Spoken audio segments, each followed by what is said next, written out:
Hey guys, in today's video, I'm going to show you how to apply for jobs on LinkedIn. First, log into your LinkedIn account using your browser or mobile app.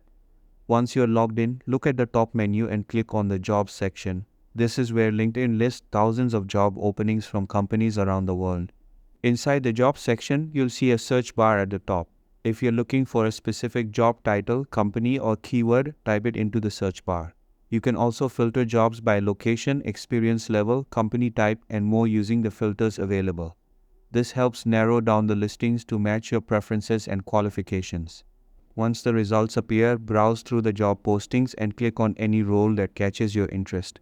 Carefully read the job description, requirements, responsibilities, and any other details provided by the employer.